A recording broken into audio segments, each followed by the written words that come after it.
তখন আমি আসাম, আপার আসাম, ডিব্রুগড়ে, মানে গুয়াহাটি থেকে অনেক দূর।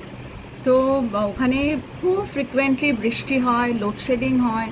আর তখন একদম বাবা মার কাছ থেকে সবে সবে গেছি, বিয়ের পর পর কিচ্ছু জানি না, রান্না বান্না কিচ্ছু জানি না।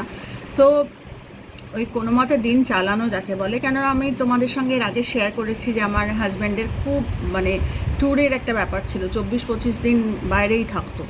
তো একদিনের কথা, যেদিন ওরকম সন্ধেবেলা, বেশ সন্ধে হয়েছে সবেমাত্র, আমি একটু ধূপকাঠি টুপকাঠি ভগবানকে দেখিয়ে আমি ছোট্ট একটা টিভি ছিল, সেই টিভির সামনে এসে বসে কিছু একটা দেখছি। হঠাৎ করে আলো চলে গেল। এবার আলো চলেও গেল এবং আমি বাইরের দিকে তাকিয়েছি, জানলার দিকে, মানে একদম মানে মানে কি বলবো, ফ্র্যাকশন অফ সেকেন্ডস, মানে উইদিন, মানে কি বলবো, অল্প সময়ের মধ্যেই যা ঘটলো। আমি টিভিটা চলে গেল, মানে লাইটটা চলে গেল, লোডশেডিং হলো। আর আমি বাইরেও তাকালাম, ফ্যাল ফ্যাল করে তাকিয়ে আছি বাইরের দিকে, দেখলাম কেউ আমাকে ডাকছে। কাঁচের জানলা, আর জানলায় তখনও পর্দা লাগানো হয়নি, আমরা নতুন সবে সবে গেছি। ধীরে সুস্থে আমার হাজব্যান্ডের ছুটি থাকবে, তারপর আমরা দোকান থেকে গিয়ে পর্দা টর্দা কিনবো, তারপর লাগাবো। তখন তো অত কিছু জানতাম টানতামও না। পর্দা লাগানো হয়নি, কাঁচের জানলা, বাইরে থেকে দেখতে পাচ্ছি।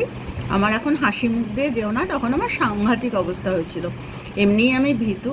তো দেখছি আমাকে কেউ ডাকছে, বেশ মানে দুটো হাত না, একটা হাত দিয়ে, বেশ লম্বা হাতটা।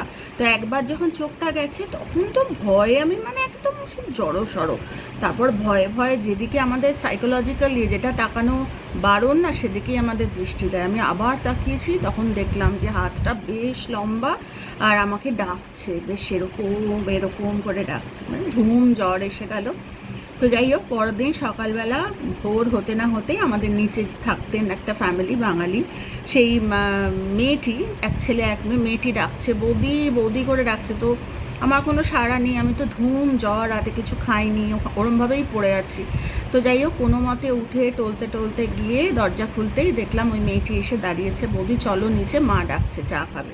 তো আমি বললাম, আমার তো শরীর গায়ে হাত দিয়ে বলছে, বৌদি তোমার গা তো জ্বরে পুড়ে যাচ্ছে। তো যাই হোক, তারপরে আমরা যখন কোনো মতে আমাকে ওষুধ টষুধ খাওয়ালো, একটু ঠিকঠাক হওয়ার পর যখন দেখলাম যে আদতে কী ওটা, সেটা হচ্ছে ওই নারকোল গাছেরই একটা ডাল ভেঙে এমনভাবে ডালটা রয়েছে, মানে সেটা ঠিক হাওয়াতে মনে হচ্ছে না আমায় ডাকছে। তো এইরকম কত অভিজ্ঞতা, এরকম তোমাদের সঙ্গে আমি আস্তে আস্তে সব শেয়ার করব। তো খুব ভয় পেয়েছিলাম সেদিন আমি।